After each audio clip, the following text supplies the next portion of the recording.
సర్వశక్త సర్వాధికారి మిత్రుల తండ్రి సమాధానకర్త నీకే కృతజ్ఞతాస్తుతులు చెల్లిస్తున్నాను. ఈ ఉదయకాల సమయంలో ఈ వాక్యం ధ్యానిస్తుండగా మాతో మీరు మాట్లాడండి. మాకు కావాల్సిన ప్రత్యక్షత దయచేయండి. మా మనల్ని తెరవండి.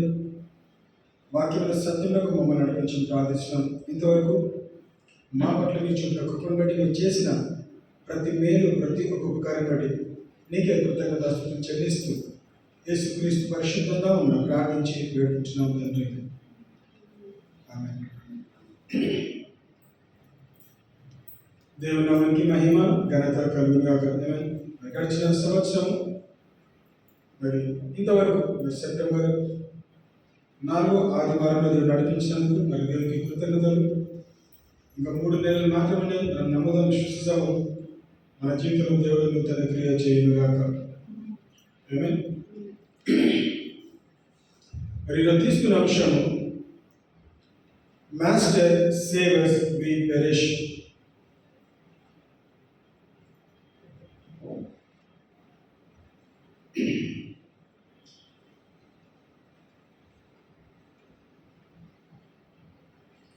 నశించిపోచున్నాము, మమ్మను రక్షించమని చెప్పి ఆయనను లేపిరి. ఇంగ్లీష్ అయితే మాస్టర్ సేవర్స్ వి పెరిష్. బోధకుడా మమ్మల్ని రక్షించి మేము నశించిపోతున్నాము. ఆ రోజు మరి శిష్యులు బోధకుని లేపి మరి రక్షించమని అడుగుతున్నారు. మరి ఈరోజు మనం ఉన్న స్థితిగతులు, మనం ఉన్న పరిస్థితిలో మనం కూడా ఆ ప్రార్థన చేయాల్సిన అవసరం ఎంతనో ఉంటుంది. సో క్రమంగా గమనిస్తే మనం దేంట్లో నుంచి రక్షింపబడాలి. ఆ రోజు మత్తయి సువార్త 8వ అధ్యాయము 25 వచనం ఒకసారి చదువుదాం. మత్తయి సువార్త 8వ అధ్యాయము 25 వచనం. మాథ్యూ 8:25.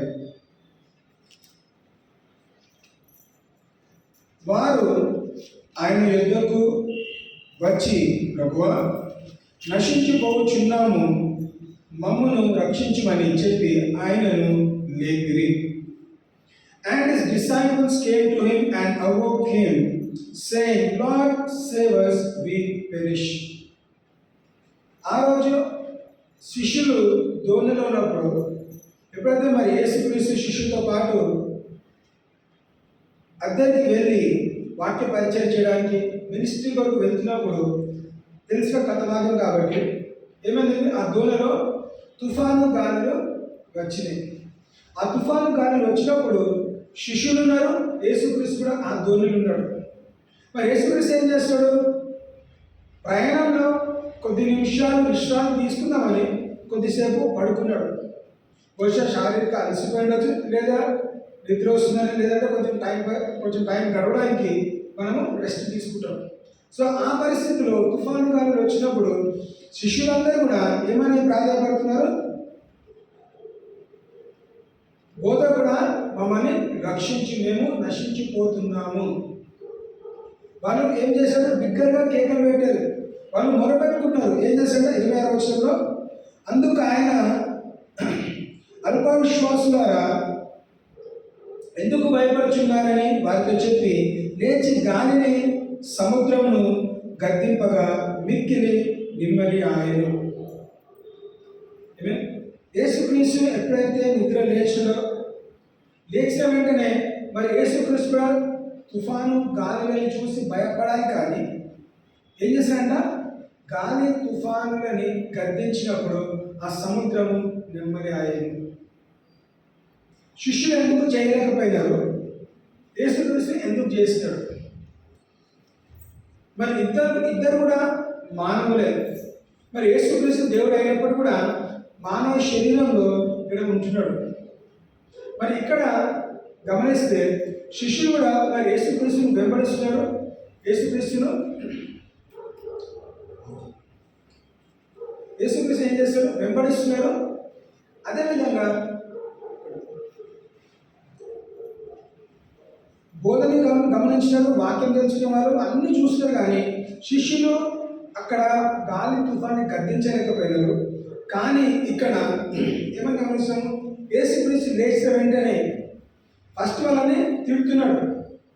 అల్ప విశ్వాసి, O you of little faith, మీరు ఎందుకు భయపడుతున్నారు? And said unto them, why are you fearful, O you of little faith?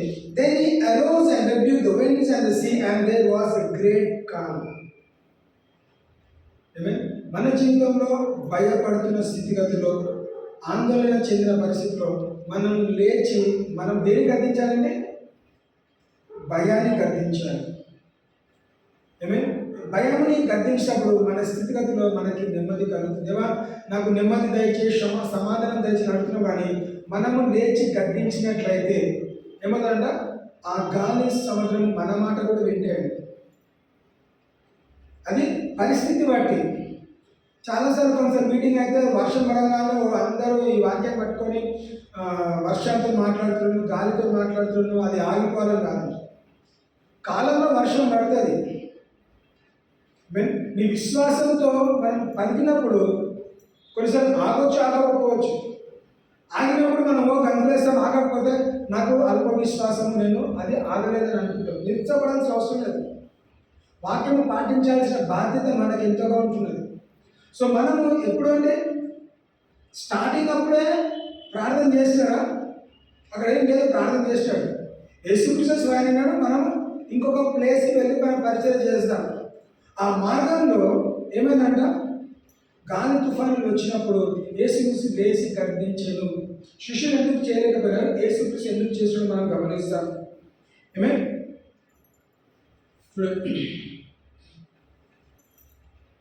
మత్తయి సువార్త 28వ అధ్యాయము 18వ వచనం. మత్తయి సువార్త 28వ అధ్యాయము 18వ వచనం. అయితే యేసు వారి యొద్దకు వచ్చి, పరలోకమందు భూమి మీదను నాకు సర్వాధికారం ఇయ్యబడింది. చాలు. ఏమంటుందండి? ఎవరు? అయితే యేసు వారి యొద్దకు వచ్చి, ఎవరి దగ్గరకు వచ్చినాడు? జనాల దగ్గరకు వెళ్ళలేదండి, శిష్యుల దగ్గరికి వచ్చినాడు. శిష్యుల దగ్గరకు వచ్చి ఏమన్నాడు? నాకు సర్వాధికారము ఇయ్యబడి ఉన్నది. దేంటంట? పరలోకమందును భూమి మీదను. హల్లెలూయా. ఇద్దరికి వ్యత్యాసం ఏంటిది? శిష్యులకి, యేసుక్రీస్తుకి. యేసుక్రీస్తు దగ్గర ఏమున్నది? సర్వాధికారం ఉన్నది. శిష్యుల దగ్గర ఏం లేదు, అధికారం లేదు. కాబట్టి ఏం చేస్తారు? వాళ్ళు గద్దించలేకపోయినారు. వాళ్ళు అంతవరకు కేవలము యేసుక్రీస్తుని వెంబడిస్తున్నారు. కానీ యేసుక్రీస్తు ఏ అధికారం అయితే పొందుకున్నాడో శిష్యులు పొందుకోలేదు. కాబట్టి ఏం చేస్తారంట, వాళ్ళు గద్దించలేకపోయినారు, వాళ్ళు ఆ అద్భుతం చేయలేకపోయినారు. యేసుక్రీస్తు దగ్గర ఏముందంట? భూమి మీద, ఆకాశం పైన, పరలోకంలో భూమి పైన ఏముందంటే తనకి సర్వాధికారం, all authority. And Jesus came and spake unto them, saying, all power is given unto me in heaven and in earth. పరలోకంలో భూలోకంలో నాకు సర్వ అధికారం ఇవ్వబడింది. కాబట్టి యేసుక్రీస్తు లేచిన వెంటనే ఆ అధికారంతో, అధికారం లేకుండా యేసుక్రీస్తు చెప్తే కూడా ఏంటిది, ఆ భూమి అనే గాలి తుఫాను చంద్రమాట వినే కాదండి, అధికారంతో పలికినాడు. కాబట్టి because he has authority, he has the power to rebuke the sea and the wind. కాబట్టి ఆ గాలి తుఫానులు ఏం చేశారంట, యేసుక్రీస్తు చెప్పిన మాటకి లోబడాల్సిన పరిస్థితి. ఎవరు ఆశ్చర్యపోయినారు? శిష్యులు ఆశ్చర్యపోయినారు, కానీ యేసుక్రీస్తు ఆశ్చర్యపోలేదు. ఎందుకంటే యేసుక్రీస్తుకి తెలుసు అధికారంతో పలికితే అది నిశ్చయంగా జరుగుతుంది. కాబట్టి శిష్యులు ఎందుకు చేయలేకపోయినారు? మొదటిది, వాళ్ళ దగ్గర అధికారం లేదు. రెండోది ఏంటి, విశ్వాసం కూడా లేదు. అందుకే లేచిన వెంటనే అన్నాడు, ఓ అల్ప విశ్వాసి, మీరు ఇంతకాలం మీరు నన్ను వెంబడిస్తున్నారు, నన్ను చూస్తున్నారు, మీరు విశ్వాసంగా ఎదగాలి, విశ్వాసంగా పెరగాలి. ఇన్ని చూసినాక కూడా మీరు ఏది కూడా డెమాన్స్ట్రేట్ చేయట్లేదు. క్రియాత్మకంగా మీరు ఏమి చేయకుండా ఏం చేస్తారు? మీరు భయభ్రాంతులయ్యి మీరేం చేస్తారు? మీరు నన్ను లేపినారు కాబట్టి ఇదిగో నాకు ఇచ్చిన అధికారం బట్టి నేను ఈ గాలి తుఫానులను గర్దిస్తున్నాను. ఏమని చూసామంటే, first thing, they did not have authority. శిష్యుల దగ్గర అధికారం లేదు కాబట్టి వాళ్ళు చేయలేకపోయినారు. యేసుక్రీస్తు దగ్గర అధికారం ఉంది కాబట్టి ఆయన చేయగలిగినాడు. ఆమేన్. చూడండి, లూక్ చాప్టర్ 9 వర్సెస్ 1 and 2. లూకా సువార్త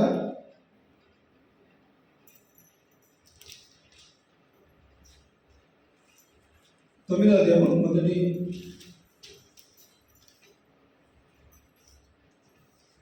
రెండు వచనాలు గమనిస్తాం.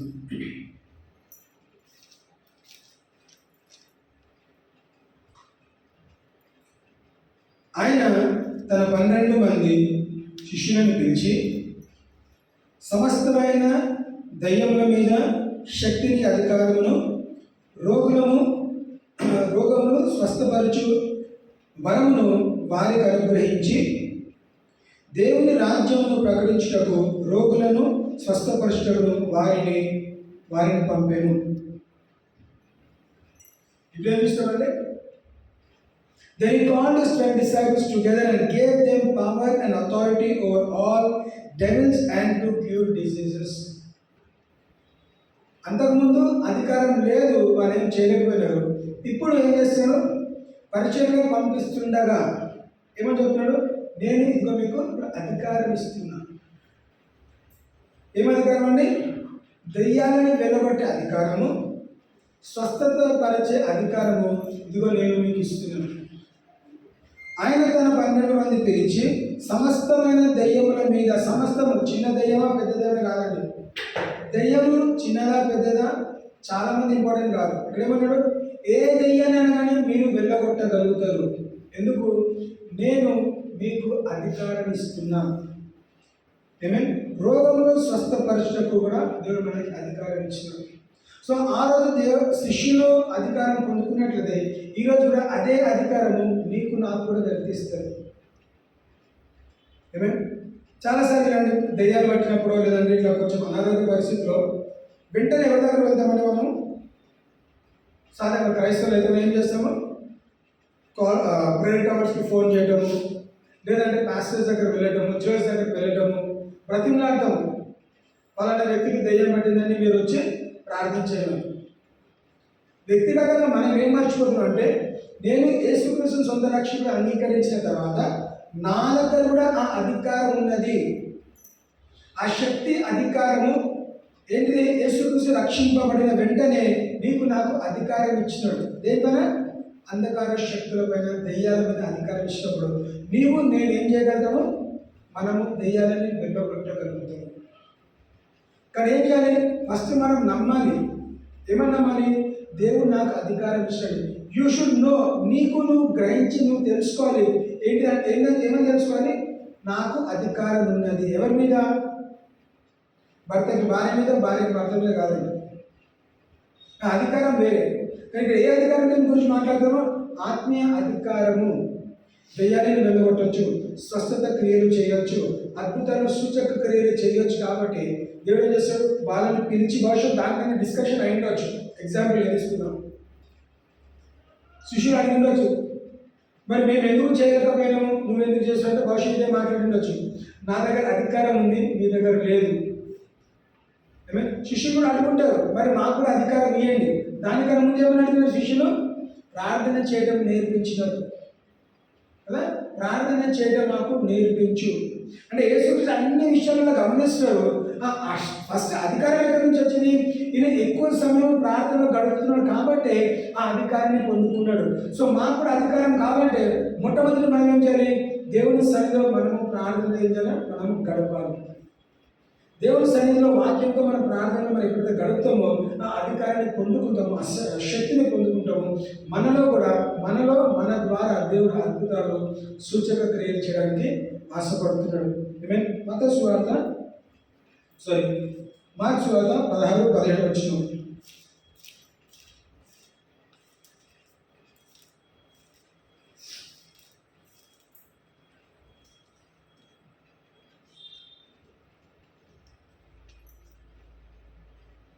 నమ్మిన వారి వలన ఈ సూచక క్రియలు కనబడును. ఏమనగా నా నామమున దయ్యములను వెళ్ళగొట్టుదురు, కొత్త భాషలు మాట్లాడుదురు, పాపములను ఎత్తి పట్టుకొందురు, మరణకరమైనదేది తాగినను అది వారికి హాని చేయదు, రోగుల మీద చేతులు ఉంచినప్పుడు వారు స్వస్థత నొందుదురని వారితో చెప్పారు. ఏమంటున్నారంటే వాళ్ళని పిలిచి, and these signs shall follow them that believe in my name, shall they cast out devils, they shall speak with new tongues, they shall take up serpents, and if they drink any deadly thing it shall not hurt them, they shall lay hands on the sick and they shall recover. ఏం చేస్తున్నాడు దాంట్లో 16 ఒకసారి గమనిస్తే ఏమన్నాడు? He that believeth and is baptized shall be saved, but he that believeth not shall be damned. నమ్మి బాప్తిజము పొందినవాడు రక్షింపబడును, నమ్మని వానికి శిక్ష విధింపబడును. సర్వలోకానికి వెళ్ళి సర్వ సృష్టికి స్వార్థ ప్రకటించుకున్నాడు. మళ్ళీ బహుశా క్వశ్చన్ వచ్చిండొచ్చు, మేము బయటికి వెళ్ళి పరిచయం చేస్తే మమ్మల్ని కొడతారు, తిడతలేదని అనేక స్థితిగతులు మేము ఎదుర్కొంటాం. కాబట్టి మేము ఏం చేయాలి ఆ పరిస్థితిలో? నువ్వైతే మాత్రం ఉండవు, నువ్వు వెళ్ళిపోతున్నావు, మేము ఒంటరిగా ఉండిపోతాము, మేము ఏం చేయాలి? ఏమనండి, నేను వెళ్ళిపోయినా కానీ ఏం చేస్తాడు? తండ్రి దగ్గర నుంచి నేను ఏ అధికారంతో పొందుకున్నానో అది అధికారం మీకు కూడా అనుగ్రహిస్తుంది. ఏమన్నారు? మీ ద్వారా ఏదైతే పరిచయం జరుగుతున్నదో అద్భుతాలు మీరు కూడా గమనిస్తారు, మీరు కూడా చూడగలుగుతారు. పాములను తేలని తొక్కగలుగుతారు, దెయ్యాలని వెళ్ళగొట్టగలుగుతారు, స్వస్థత క్రియలు చేయగలుగుతారు. ఏదైనా హానికరాన్ని మీరు తెలిసి తెలియకుండా తాగినట్లయితే అది మీకు ఎలాంటి హాని కలగదు. ఎవరితో మాట్లాడుతున్నాడు? ఎవరైతే పరిచయం చేయడానికి వెళ్తున్నారో, దేవుని సువార్త ప్రకటించడానికి వెళ్తున్న వారితో దేవుడు మరి యేసుక్రీస్తు వాళ్ళకి ఇచ్చిన హెచ్చరికలు. సో ఇది మా జీవితంలో నెరవేర్చబడాలంటే నేను దేవుని పరిచయంలో వాడబడాలి. శిష్యులాగా నేను కంప్లీట్ ఫుల్ టైంకి రావాలా? కాదండి, మనకున్న సమయంలో మనకున్న అందుబాటులో మనం చేయగలిగిన దాంట్లో మనం చేసినట్లయితే భయపడకుండా, అందుకే భయపడకు, దిగులు పడకని వాక్యం సెలవిస్తారు. మీకు సమాధానం కలుగును కాకన్నాడు. డు నాట్ ఫియర్ అని అక్కడ ఆ దోణలో కూడా వాళ్ళు భయపడుతున్నప్పుడు మీరు భయపడకండి, మీరు చనిపోరు. ఈ గాలి తుఫాను నిన్ను నన్ను మనని ఏమీ చెయ్యవు. ఎందుకంటే మనం పరిచయం చేయడానికి వెళ్తున్నాం కాబట్టి పరిచయ విషయంలో మనకున్న ప్రతి అంతరాయాన్ని, ఆటంకాన్ని దేవుడు తొలగిస్తాడు. దేని ద్వారా? నువ్వు పలికిన మాట ద్వారా. దేని ద్వారా? నువ్వు పలికిన అధికారంతో పలికిన ప్రతి మాట ద్వారా నువ్వేం చేస్తావు? నువ్వు దాన్ని నాశనం కాకుండా నువ్వు ఆపగలుగుతావు. జీవం మరణము ఎవరి దగ్గర ఉందండి? నాలుక వశంలో మాత్రం సెలవిస్తుంది. అంటే ఎవరి దగ్గర? ఎవరి నాలుక? నా నాలుక వశంలో ఉన్నది. సో నువ్వు జీవాన్ని ప్రకటించాలా? నాశనాన్ని ప్రకటించాలి, మరణాన్ని ప్రకటించాలి. యేసుక్రీస్తు ఏమైనా ఎక్స్పెక్ట్ చేసిన వాళ్ళ దగ్గర? గాలి తుఫాను వచ్చినప్పుడు శిష్యులు గద్దిస్తే బహుశా వినేవారేమో, కానీ వాళ్ళు ఫస్ట్ మనం భయపడ్డారు. కాబట్టి భయపడిన వెంటనే వాళ్ళకున్న కొద్ది విశ్వాసం కూడా దొంగలించబడ్డది. ఓ ఆఫ్ లిటిల్ ఫెయిత్ అని మాత్రం తెలుస్తుంది. అంటే విశ్వాసం ఉన్నది, అల్ప విశ్వాసము. అంటే విశ్వాసాన్ని కూడా నువ్వు వాడుకోకుండా ఏం చేస్తావు? భయపడుతూ, దిగులు పడుతూ, చింతిస్తూ, అయ్యో మా ప్రాణానికి నష్టం జరుగుతుంది, మా దోణి మునిగిపోతుంది, మేము ఎంతో కష్టపడి కొనుక్కున్న దోణి మునిగిపోతుంది, లేదంటే మా దగ్గర ఉన్న సామాన్ అంతా తిండి సామాగ్రి అంతా కూడా ఆహారం అంతా మునిగిపోతుంది, మనం నశించిపోతాము అన్న ఆలోచనతో, ఆ ఉద్రిక్తను ఏం చేస్తారు? దేవుడు యేసుక్రీస్తు దగ్గర మొరపెట్టుకుంటే యేసుక్రీస్తు లేచి వెంటనే గద్దించాడు. నీకు నాకు అధికారం ఉన్నదండి. We have that authority. ఏం చేయాలి? మనం నమ్మాలి, విశ్వసించాలి. You should know that you have authority. నీ ఇంట్లో వారైనా చొరబడి దొంగలిస్తే ఏం చేస్తావు? నువ్వు ఎవరికి రా, నా ఇంట్లోకి రావడానికి అంటావు. నీ ఇంట్లో నీకు తెలియదు అంటారు, ఏం చేస్తావు? ఆ ఎవడో వచ్చాడు, దొంగతనం చేస్తాడు, పోయినాడు. నీకు నీ ఇంటి పైన అధికారం ఉండాలి. అది నువ్వు గ్రహించినట్లయితే నీ ఇంటిని నువ్వు కాపాడుకోగలుగుతావు. నా శరీరం దేవుని ఆలయం, నా జీవితం పైన నాకు అధికారం ఉన్నది, దేవుడు నాకు అధికారం ఇచ్చాడు. సో అపవాదం దొంగలించడానికి వచ్చినప్పుడు నువ్వు దొంగలించడానికి వీలదని నువ్వు చెప్పగలగాలి. దొంగలించబడకుండా ఉండడానికి కాపాడమని ప్రార్థన చేస్తే నీకు కావాల్సిన అధికారం, నీకు కావాల్సిన శక్తి, సామర్థ్యం దేవునికి ఆల్రెడీ ఇచ్చినాడు. అదేం చేస్తావు? విశ్వాసంతో ప్రార్థన చేసేవాడు నీకు సహాయకర్తగా నీకు సహాయపడతాడు. He will help you in the time of trouble. శిష్యులు భయపడుతున్న పరిస్థితిలో భయభ్రాంతులు ఏం చేస్తారు? యేసుక్రీస్తుని లేపినారు. మరి మనం భయపడుతున్నప్పుడు మనం ఏం చేస్తాము? దేవుని వైపు చూడకుండా మనుషుల వైపు చూసి వాళ్ళ సహాయాన్ని మనం కోరుతూ ఉన్నాం. ఎవరైనా నాకు ఆర్థిక సహాయం చేస్తారా, లేదంటే ఏదైనా డాక్టర్స్ హెల్ప్ చేస్తారా, ఏదైనా పాస్టర్స్ హెల్ప్ చేస్తారా, అందరు మనుషుల వైపు చూస్తాం, కానీ మనం దేవుని వైపు చాలాసార్లు మనం చూడట్లేదు. ఇక్కడేమో గమనించాము, యేసుక్రీస్తు శిష్యులకు అధికారం ఇవ్వడం మనం గమనిస్తున్నాం.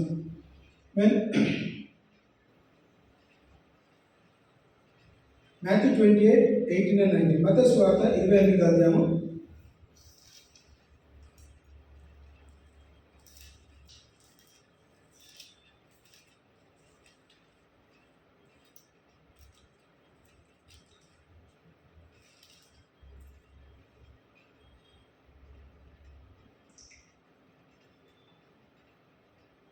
18-19 గమనిస్తాం.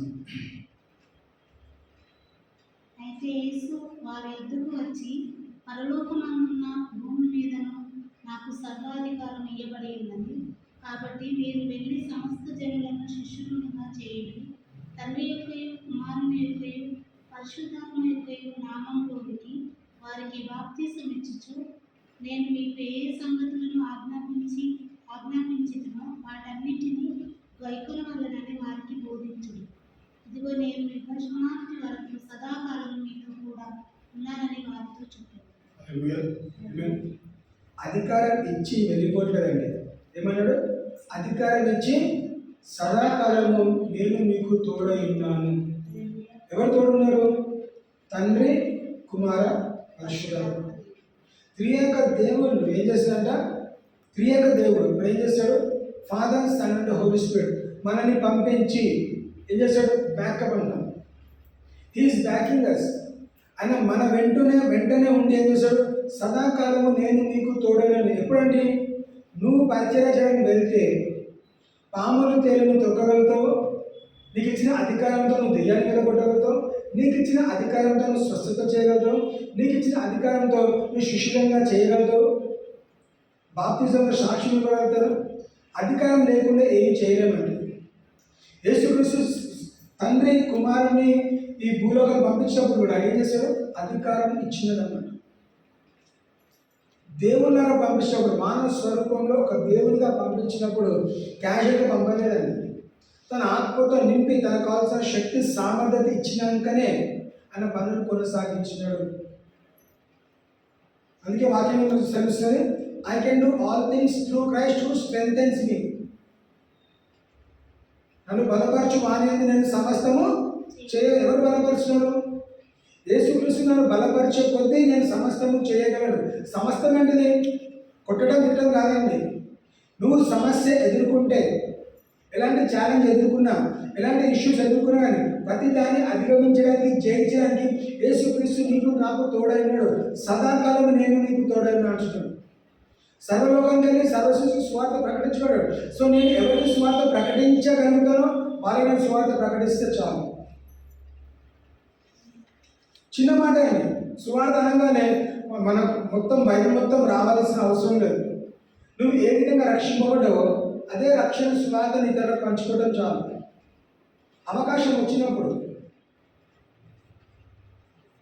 ఎవరు అవకాశం ఇస్తారు? నువ్వు ప్రార్థన పూర్వకంగా నువ్వు వెళ్ళినట్లయితే, దేవా నాకు ఒక అవకాశం నువ్వు, నేను నా టెస్టిమనీ షేర్. చాలాసార్లు మనం మొహమాట పడి 10 మందిలో మాట్లాడలేము అనుకుంటాం, కానీ నిజంగా నీకు ఇష్టమైతే, సాక్ష్యం పంచుకోవాలని ఆసక్తి కలిగితే తప్పకుండా నువ్వు సాక్ష్యం పంచుకోవడానికి సహాయపడేవారు త్రియేక దేవుని. ఎందుకు? తన నామాన్ని మహిమపరచడానికి, గణపరచడానికి సాక్ష్యం రూపంలో పంచుకుంటున్నావు కాబట్టి. God has given you that authority. Lord save us we perish. ఓ దేవా, మేము నశించిపోతున్నాము, మమ్మల్ని రక్షించి. హోసేయ ఏమంటారు? నా జనులు నశించిపోతుంది. దేని ద్వారా? జ్ఞానము లేక నా జనులు నశించిపోతున్నారు. ఇప్పుడు జ్ఞానం ఇచ్చిన తర్వాత ఎందుకు నశించిపోతున్నారు? అధికారం ఉపయోగించకుండా. జ్ఞానం ఉంది మన దగ్గర, జ్ఞానం లేదని కాదు. ఇప్పుడు ఎందుకు నశించిపోతున్నాము? మనం అధికారాన్ని వాడుకోవట్లేదు కాబట్టి. చాలా మంది దగ్గర రేషన్ కార్డు వైట్ కార్డు ఉండొచ్చు. దాని ఆ వైట్ కార్డు ఉన్న ఫెసిలిటీస్ ఏంటిది? నువ్వు రేషన్ తీసుకోవచ్చు, లేదంటే కాలేజ్లో ఫీజు కట్టడానికి, అన్నింటిలో కూడా ఎన్నో ఉపయోగాలు ఉన్నాయి. ఆ కార్డు ఉన్నాక కూడా ఏం చేస్తాం, చాలాసార్లు మనం యూటిలైజ్ చేసుకోలేని పరిస్థితి. మన దగ్గర ఉందండి, కార్డు ఉంది, కానీ వాడుకోవటం ఎలాగో తెలియదు కాబట్టి చాలాసార్లు ఆ స్కీమ్స్ మనము యూటిలైజ్ చేసుకోలేకపోతున్నాం, వాడుకోలేకపోతున్నాం. ఎన్నో గవర్నమెంట్ స్కీమ్స్ ఉన్నాయి, ప్రాపర్ ప్రాసెస్ మనకు తెలియదు కాబట్టి, జ్ఞానం లేదు కాబట్టి, లేదంటే ఒక సిటిజన్గా మన అధికారం మనకు తెలియదు కాబట్టి, ఒక పౌరుడుగా మన అధికారం మనకు తెలియదు కాబట్టి చాలాసార్లు మనం వెళ్ళి మనము సంపాదించుకోవట్లేదు. వాళ్ళకి భయపడి, వీళ్ళకి భయపడి, నాకెవరు చేస్తారులే, మనకెవరు చేస్తారులే అనే విషయంలో మనము దూరం ఉంటాం. కానీ మనకి మన హక్కు తెలిసినట్లయితే, if you know that you have that authority, ఈ లోకంలో అయినా వాక్యానికి అనుసారమైన మనకు తెలిసినది, నాకు అధికారం ఉన్నది. భారతదేశ పౌరుడుగా నీకు అధికారం ఉన్నది, తెలంగాణ పౌరుడుగా నీకు అధికారం ఉన్నది, దేవుని రాజ్యానికి వారసుగా పౌరుడుగా నీకు అధికారం ఉన్నది, అబ్రాహాము సంతానంగా నీకు అధికారం ఉన్నది. తన దగ్గర దాచిపెట్టుకోలేదండి. నేను వెళ్ళిపోతున్నాను కాబట్టి ఏం చేస్తాడు, మీరు ఎక్కడికి పరిగెత్తకండి. మీరు ఒక దగ్గర ఉన్నట్లయితే నేను ఏం చేస్తానంట, వాగ్దానాన్ని పంపిస్తున్నాను. I will send the promise. నేను పరిశుద్ధాత్మను పంపిస్తాను.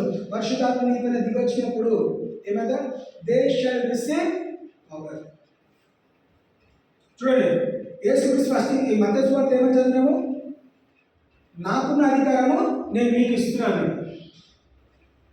అయిపోయింది కదా, కన్ఫర్మ్ కదా. మళ్ళీ రెండోసారి పరిశుద్ధాత్మ నింపుదల గురించి ఎందుకు ఆపినాడు? కన్ఫర్మేషన్, అంటే మేము ఏకీభవించి చేస్తున్నాము. హల్లెలూయా. ఉంటారు కదా, ఏం చేయలేదండి, నాకు అధికారం ఉంది, నా అధికారం నేను మీకు ఇచ్చేస్తాను చెప్పట్లేదు. ఏం చేస్తాడు, నా అధికారం నేను మీకు ఇస్తున్నాను, అదేవిధంగా పరిశుద్ధాత్మ నింపుదల కూడా మీకు కావాలి కాబట్టి you wait for the promise. ఎప్పుడైతే పరిశుద్ధాత్మ నింపుదల వాళ్ళు పొందుకున్నారో వాళ్ళు ఏం చేస్తారంట, వాళ్ళు అనేక భాషలు మాట్లాడగలిగినారు. దాని తర్వాత మన పరిచయం గమనిస్తే అనేక అద్భుతాలు, ఎవరైతే భయపడుతున్నారో, పేతురుని గమనిస్తే భయపడేవాడు, బొంకేవాడు, ఆయన ద్వారానే వేలాది మంది రక్షింపబడ్డారు. మనం చాలాసార్లు తిట్టుకోసుకుంటాం పేతురుని, బొంకే పేతురు అని. మరి పేతురు బొంకిన వాడే అన్ని అద్భుతాలు చేస్తే నువ్వు నేను కాలర్ ఎగరేసి నేను బొంకలేదు అంటాం. మరి నువ్వు నేను అన్ని అద్భుతాలు చేయాలి, మనం ఎందుకు చేయలేకపోతున్నాము? ఎందుకంటే మనం చాలాసార్లు మనల్ని మనం చూసుకోకుండా ఇతరులను విమర్శిస్తున్నాం కాబట్టి ఆ విమర్శించే దాంట్లో మనం మునిగిపోయాం. కానీ లేదు, పేతురు చేయగలిగితే నేను చేయగలుగుతాను. నేను కూడా చాలాసార్లు దేవుడిని ఎరగలని బొంకినాను, కానీ ఆ బొంకే పేతురే అద్భుతాలు సూచక్రియలు చేస్తే నేను చేయగలుగుతాను. ఎందుకు? పేతురు దగ్గర ఉన్న అధికారము నీ దగ్గర ఉంది, పేతురు దగ్గర ఉన్న పరిశుద్ధాత్మ దేవుడు నీ దగ్గర కూడా ఉన్నాడు, పేతురు దగ్గర ఉన్న త్రిత్వము నీ దగ్గర కూడా ఉన్నారు. ఎందుకు వాడుకోవట్లేదంటే మనకి ఇంట్రెస్ట్ లేదు. అంటే మన క్రిస్టియన్ కాబట్టి చర్చ్కి పోవాలో రావాలా కదా, good Friday, Easter, Christmas celebrate చేసుకోవాలా కదా, జనవరి 1 డిసెంబర్ 31 చర్చ్కి వెళ్ళాలా, అయిపోయింది మన అటెండెన్స్. చర్చ్కి వెళ్ళినా వెళ్ళకపోయినా, సెలబ్రేట్ చేసుకోకపోయినా దేవుని దృష్టి, దేవుడు నాకు ఇచ్చిన అధికారాన్ని నేను ఉపయోగించడానికి, నా జీవిత కాలంలో ఎక్కడో ఒక దగ్గర నాకు ఇచ్చిన అధికారాన్ని ఉపయోగించడానికి నన్ను వాడుకోమంటే దేవుడు తప్పకుండా నీలో ఏదైతే భయం ఉందో తొలగించి నీలో సామర్థ్యత ఉన్నదండి. గిడియోను ఎక్కడో దాక్కుని ఉన్నాడండి, శత్రువులకు భయపడి దాక్కున్న గిద్యోని పిలిచేం చేశాడు, నువ్వు బలాఢ్యుడివి, నేను నీకు అధికారం ఇస్తాను, నీ ద్వారా నేను ఇశ్రాయేలు ప్రజల్ని కాపాడగలుగుతాను. 10 మంది మనం చూడాల్సిన అవసరం అండి. మనల్ని ఎవ్వరు గుర్తుపట్టకపోయినా పర్లేదు, నిన్ను నన్ను సృష్టించిన సృష్టికర్త ఏం చేశాడట, మనల్ని గమనిస్తాడు, మనల్ని గుర్తుపెడతాడు. I have called you by name.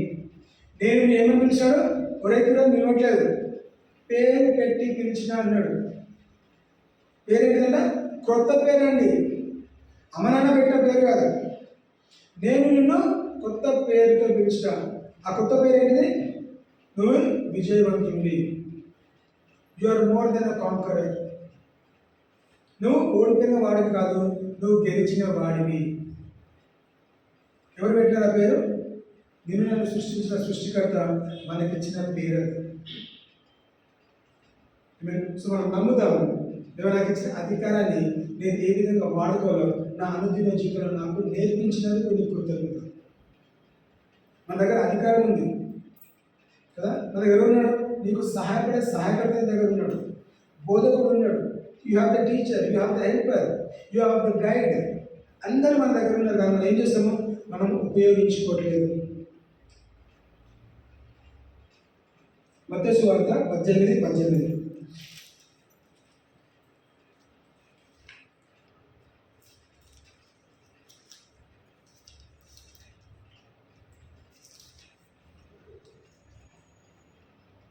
భూమి మీద మీరు వేటిని బంధింతురు అవి పరలోకమందును బంధింపబడను, భూమి మీద మీరు వేటిని విప్పుదురు అవి పరలోకమందును విప్పబడనని మీతో నిశ్చయముగా చెప్పుచున్నాను.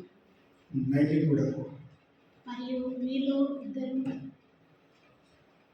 మీలో ఇద్దరు తాము వేడుకొని దేనిని గూర్చి అయినను భూమి మీద ఏకీభవించిన ఎడల అది పరలోకమందును నా తండ్రి వలన వారికి దొరుకునని మీతో చెప్పుచున్నాను. ఏమన్నామండి, ఈ వాక్యం తెలిసి ఏమన్నాడు? 18 వచ్చిన భూమి మీద మీరు వేటిని బంధింతురో. ఎవరు బంధించాలంట? నేను బంధిస్తానట్లేదు, మీరు దేన్ని బంధిస్తారో అవి పరలోకమందున బంధింపబడము. మనం భూమి మీద ఉన్నామా, పరలోకంలో ఉన్నామా? సో నువ్వు భూమి పైన ఏకీభవించి బంధిస్తే పరలోకంలో ఉన్న దేవుడు నీతో భూమి పైన ఏకీభవించి అక్కడ బంధిస్తాడు. ఏమే భూమి మీద మీరు వేటిని బంధించురో అవి పరలోకమందును బంధింపబడును, భూమి మీద మీరు వేటిని విప్పుదురో అవి పరలోకమందును విప్పబడి అని మీతో నిశ్చయంగా చెప్పుచున్నాను. మనం చాలాసార్లు ప్రార్థన చేస్తాం కదా, పరలోక ద్వారాలు తెరవమని. నువ్వు పరలోకంకి వెళ్తే ద్వారాలు తెరవాలా, ఇక్కడ నుంచి అయితే ద్వారాలు తెరవబడతాయి. మనం ఇక్కడ నుంచి అయితే ద్వారాలు తెరవబడాలంటే అక్కడ ఎవరు ఉండాలి? అక్కడ ఒక వ్యక్తి ఉండాలి కదా, అవునా కదా? అక్కడ ఒక వ్యక్తి ఎవరు ఉండాలి? నీకు ఆజ్ఞాపించిన వ్యక్తి అక్కడ ఉన్నాడు కాబట్టి నువ్వు ఇక్కడ ఏం చేయాలి? ఇక్కడ నుంచి నువ్వు పలకాలి, దేవా పరలోకంలో ఏదైతే బంధించబడింది నేను కానీ విడిపిస్తున్నాను. భూలోకంలో బంధించబడితే పరలోకంలో బంధించబడుతుంది, భూలోకంలో నువ్వు విడిపిస్తే పరలోకంలో విడిపించబడుతుంది. సో నీ సమస్యకి పరిష్కారం ఎక్కడ ఉన్నది? పరలోకం ఉన్నది. కానీ నువ్వు భూమిని ఏం చేయాలి? నువ్వు దాన్ని డెలివరీ చేయాలి, విడిపించాలి. ప్రతి అంధకార శక్తులను యేసుక్రీస్తును లయపరచడం అన్నప్పుడు ఏం చేశాడంట? దేవుడు నీతో ఏకీభవించి, పరలోకమున్న దేవుడు నీతో ఏకీభవించి ఆ క్రియని జరిగిస్తాడు. అందుకే 19 వచ్చిన క్రియలు మళ్ళీ మాట్లాడుతున్నాడు. మరియు మీలో ఇద్దరు తాము వేడుకొను దేని గురించి అయినను భూమి మీద ఏకీభవించిన ఎడల అది పరలోకమందున నా తండ్రి వలన వారికి దొరుకునని మీతో చెప్పుచున్నాను. భూమి మీద ఏకీభవించాలి, తండ్రితో ఏకీభవించాలి. మనం అనుకుందాం చాలాసార్లు, నీతో ఏకీభవించడానికి ఎవ్వరు లేకపోయినా నీతో ఏకీభవించడానికి పరిశుద్ధాత్మ దేవుడు ఉన్నాడు. ఇప్పుడు మన మధ్యలో ఎవరు ఉన్నారండి? మన ముగ్గురు గురించి మాట్లాడతామా? తండ్రి, కుమార, పరిశుద్ధాత్మ. ఆదియందు దేవుడే డైరెక్ట్ ఉన్నాడు, కుమారుడు పరిశుద్ధాత్మ కనిపించలేదండి. దేవుడు అంటే యెహోవా దేవుడు అని పిలుస్తాం, గాడ్ ద ఫాదర్. ఎవరితో మాట్లాడుతున్నాడు? మన పితరులతో, అబ్రాహాము, ఇస్సాకు, యాకోబుతోని పరిశుద్ధాత్మ దేవుడైనా లేదా యేసుక్రీస్తు వచ్చి మాట్లాడలేదండి. ఎవరు మాట్లాడి? డైరెక్ట్గా తండ్రి మాట్లాడుతున్నాడు. కొన్ని అద్భుతాలు జరగాల్సిన సమయంలో పరిశుద్ధాత్మ నింపుదల ద్వారా కొన్ని అద్భుతాలు చేస్తున్నాడు.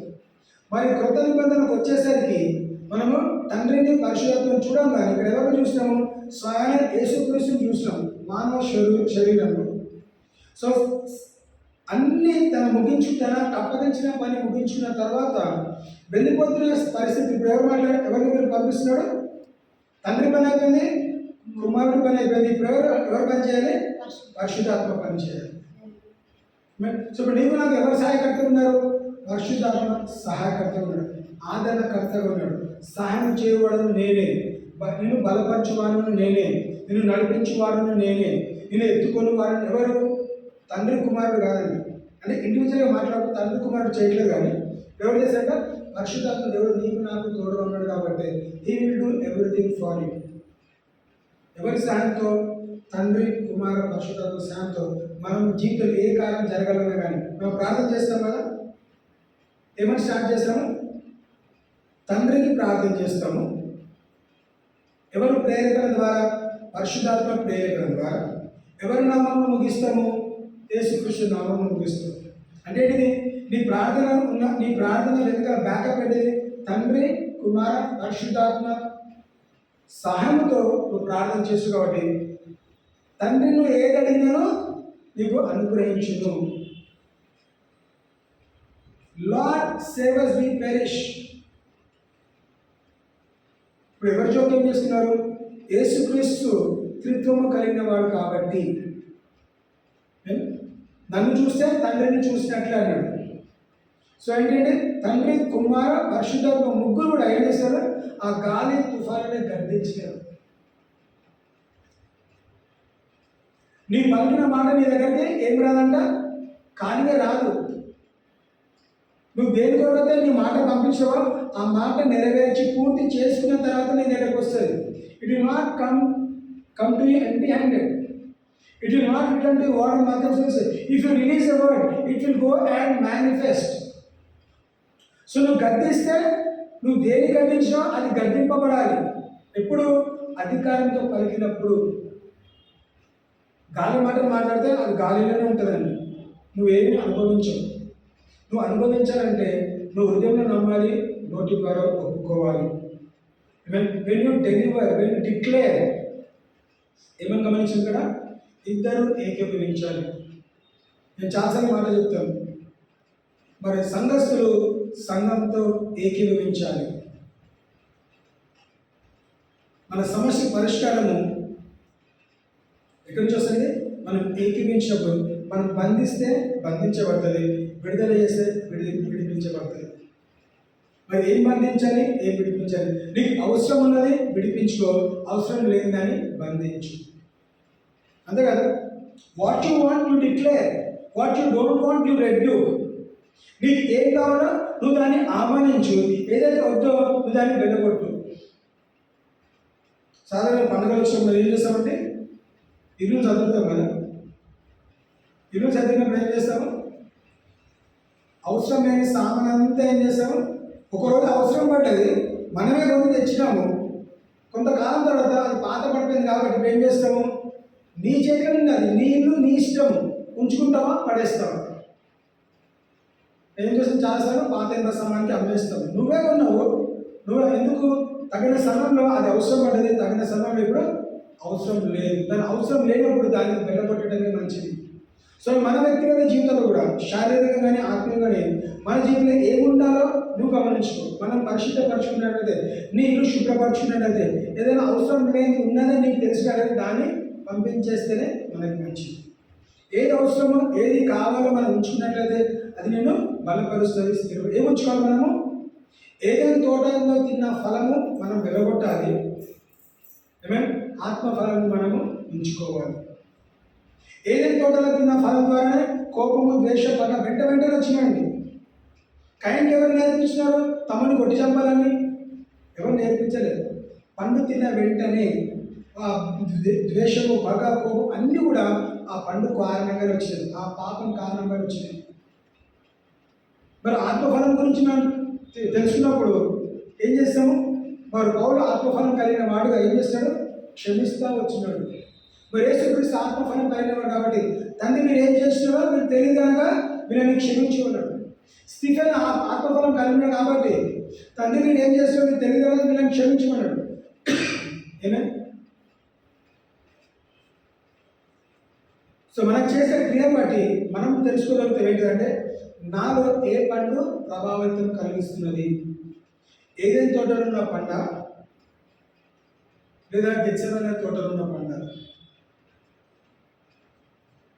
ఒక తోట దగ్గర నుంచి వెలగొట్టబడ్డారు, ఒక తోటలో ఆహ్వానించబడ్డారు.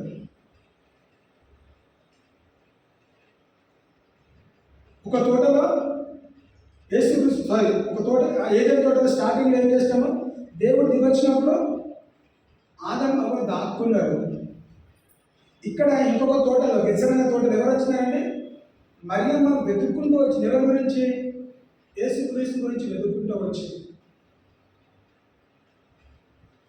సో మనం గమనించుకుని పరిశీలించుకున్నట్లయితే మరి ఏ ఫలం తింటామా?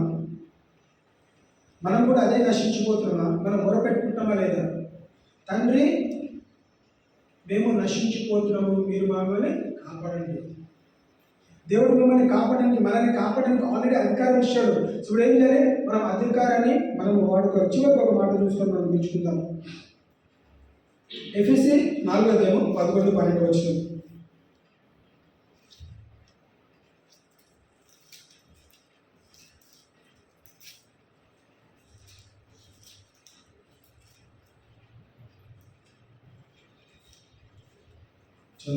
మనమందరము విశ్వాసము విషయంలోను దేవుని కుమారుని గురించిన విషయంలోను ఏకత్వము పొంది సంపూర్ణ పురుషులకు వరకు అనగా క్రీస్తునకు కలిగిన సంపూర్ణతకు సమానమైన సంపూర్ణత అలవారమవుల వరకు ఆయన ఇలాగూ నియమించింది.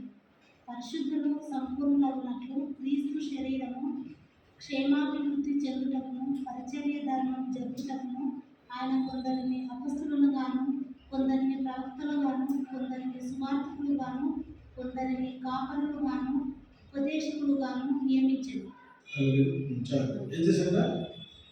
అందరినీ ఉపదేశకులు ఉంచినాడు. Preachers, teachers, evangelist, prophets and apostles. ఈ 5 నాకు వర్తించని చెప్పడానికి లేదండి. నువ్వు ఈ 5 ఏదో ఒక దాంట్లో ఉంటావు. నేను జాబ్ చేస్తున్నాను కాబట్టి నేను ప్యాషన్ కాదు అని చెప్పడానికి లేదు. ప్యాషన్ అంటే ఏంటిది? కాపరి అంటే ఏంటిదండి? నీకు అప్పగించిన దాన్ని నువ్వు కాపాడుకోవడము, నువ్వు కాపరివి. గొర్రెలను కాపాడితే గొర్రెల కాపరి, కుటుంబాన్ని పోషిస్తే ఆ ఇంటికి కాపరి ఉంటావు, సంఘాన్ని నడిపిస్తే సంఘ కాపరిగా ఉంటావు. అంటే ఏంటిది? నా బాధ్యత ఏంటిది? ఒక ప్యాస్టర్గా నా సంఘాన్ని నేను కాపాడుకోవాలి. ఒక భార్యాభర్తల బాధ్యత ఏంటి? తల్లిదండ్రుల బాధ్యత ఏంటిది? వాళ్ళ పిల్లల్ని కాపాడుకోవాలి. ఒక స్టూడెంట్ ఏంటిది? నిన్ను కాపాడుకోవాలి, మీ చదువును కాపాడుకోవాలి. టీచర్ బాధ్యత ఏంటిది? టీచర్ వాళ్ళ స్టూడెంట్స్ని కాపాడుకోవాలి. సో అందరం కూడా ఈ 5 మినిస్ట్రీలను మనం ఎరిగి తెలుసుకుని ఏం చేయాలంట? మనం ముందుకు నడవాలి. అంటే ఏంటి? నీకు అధికారం ఉన్నది. నేను ప్యాస్టర్ని కాదు, నేను టీచర్ని కాదు, నేను అపోజిట్ని కాదు, నేను ప్రవక్తని కాదు కాబట్టి నేను ప్రవచించడానికి లేదని కాదు. దేవుడు వాక్యమే సెలవిస్తున్నది. ఎవరిని సెలవిస్తున్నది? ప్రవచించు. ప్రవచించనగానే ఒకరి దగ్గరకు ఒకరు వెళ్ళి నువ్వు నా కళలు కనబడ్డావు, దేవుడు నాతో ఇది మాట్లాడుతున్నావు, అవి కాదండి. నీ పరిస్థితిలో ఇంతకుముందు ఏమని మాట్లాడాము? యేసుక్రీస్తు లేచి ఏమని ప్రవచించాడు? అది పాస్ట్, ప్రెజెంట్, ఫ్యూచర్ గురించి కాదండి. ఇన్స్టెంట్గా I declare peace be still. సమాధానం కలుగును గాక. ఆ సముద్రంలో ఆ గాలి తుఫాని గర్దించేను, సమాధానం కలుగును గాక అని పలికినడు కాబట్టి అది నెరవేర్చబడ్డది. సో మనము మన నోరు తెరిచి పలకాలి, ప్రవచించాలి.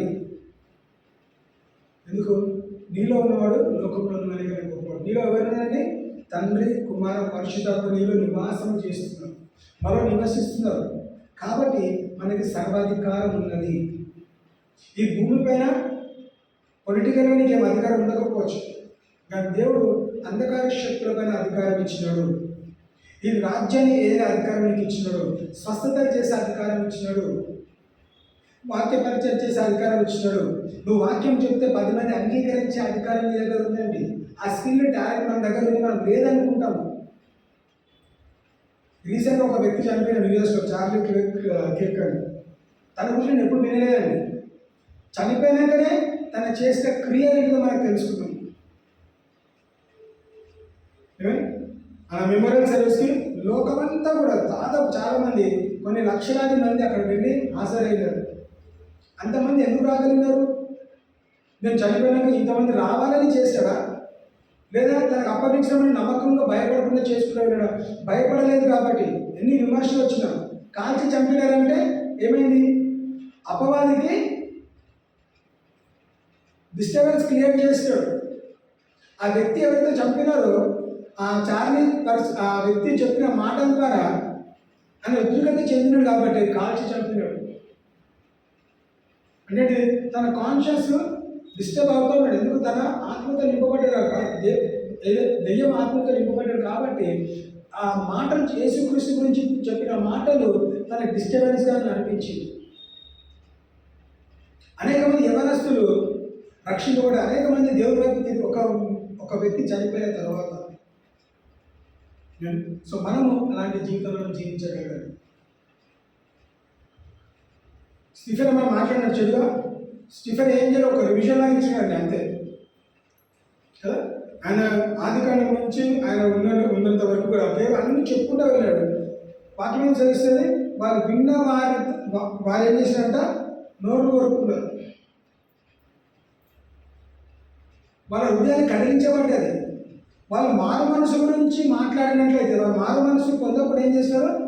వాళ్ళు ఇంకా రగిలిపోయి రాళ్ళతో కొట్టి చంపే పరిస్థితికి వచ్చినారు. మరి స్టీఫెన్ చెప్పిన మాటల ద్వారా రక్షింపబడాలి, కానీ వాళ్ళు వ్యతిరేకత చేస్తారు. అయిన తర్వాత కూడా వాళ్ళు క్షమించినారు కాబట్టి బహుశా నాకు ఎంతమంది వాళ్ళు రక్షింపడం తెలియదు, కానీ తప్పకుండా వాళ్ళు మారుంటారు. అరే మనం ఎంత రాళ్ళతో కొట్టినా కానీ చివరి మాట ఏమైనా మాట్లాడాడు?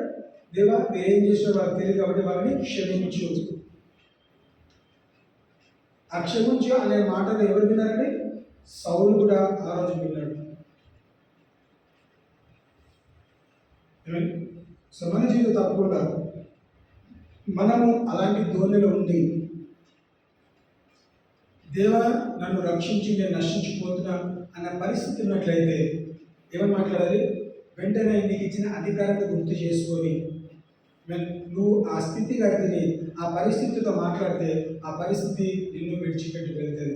సమాధానం కలుగును కాక అను నోరు తెరిచి ప్రకటిస్తే అది తప్పకుండా నెరవేర్చబడుతుంది. అలాగే దేవుడు కొద్ది మాటని దీవించిన కాక.